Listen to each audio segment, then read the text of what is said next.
What's going on, guys? Welcome back to the channel and welcome to a new video. For those who have not been here before, my name is Dominic. I am one of the founders of the company.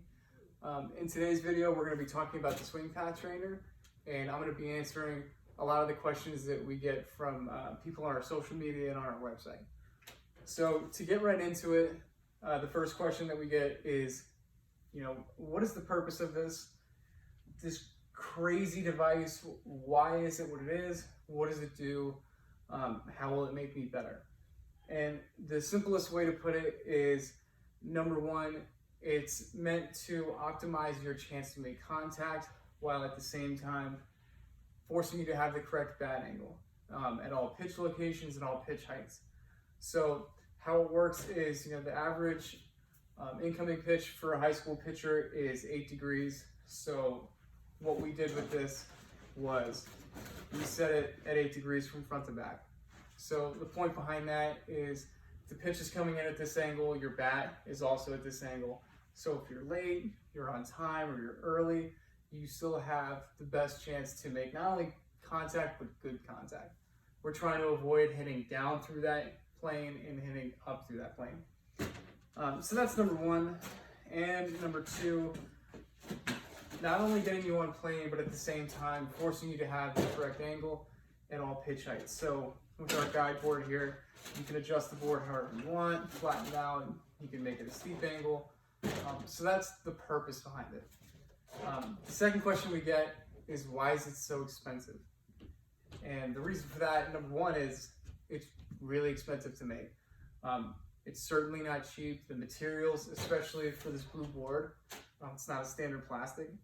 So this is really expensive to make, and the way it's formed, it costs a lot of money. So that's number one. Number two is the value that it provides.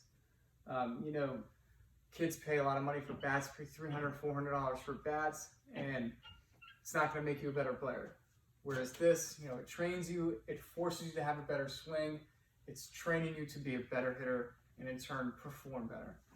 So that's why it's so expensive. To get into the interesting stuff, the most common question that we get from everybody is it durable? And to answer that question,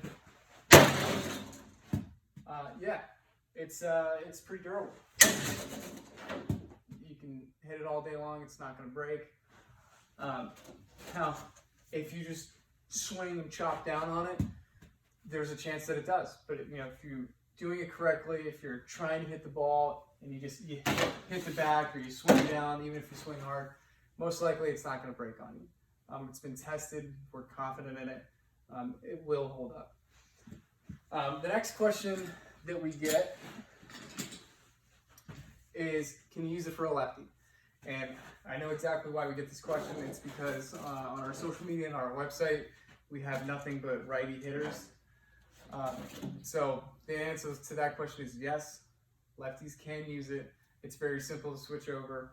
All you have to do, I have it set for righty right now.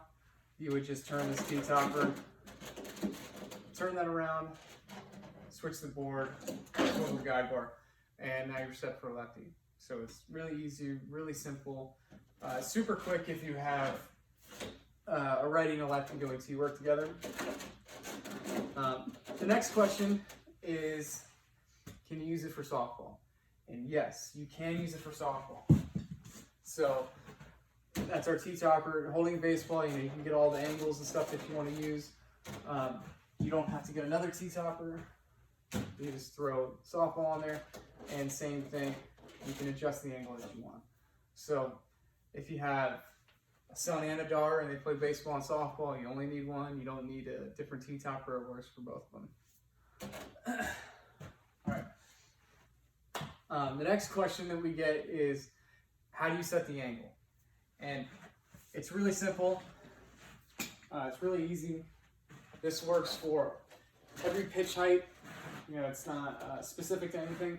So what you'll do is you just take the knob of the bat and you put it behind the T-topper, and you take the end of the bat and you'll put it just above waist height, and you'll take the board and sit it flat against the handle. And you do that, and you have your bat angle set. Now, it'll get you about 98% of the way there. For a lot of people, they won't have to move it at all. But for some, if you have a really wide stance or you stand really tall when you hit, you might need to make little micro adjustments. But as you use it, you'll learn it, you'll get used to it, and it doesn't take long for people to just step up to it, set the angle from just looking at it. They won't need to go through that process, and it's super easy, really easy to learn. The next question that we get is more about hitting philosophies. What if I want launch angle? What if I want backspin? What if I want to hit the ball down? Really, it's up to the user how they want to use it. So we're not trying to say, oh, we want launch angle, we want this. We just want hard contact. We want line drives. That's what we're looking for. But if you want that launch angle, if you want to hit the ball up, you can do that. And it's all dependent on where you're catching the ball in your swing. So if you're a guy that wants to hit the ball up, you would just step back and catch it on the upswing. If you're someone that wants to hit ground balls, then you just step up and catch it on the downswing. So really, it's all about how you want to use it. You can use it for whatever you want, but if you want to hit it up, step back. If you want to hit it down, step forward. It's not limited to a specific hitting philosophy. But those are really all the questions that we get. Those are the most common ones, at least. If you have any questions or comments, leave a comment below. Stay tuned for more videos, and thanks for watching.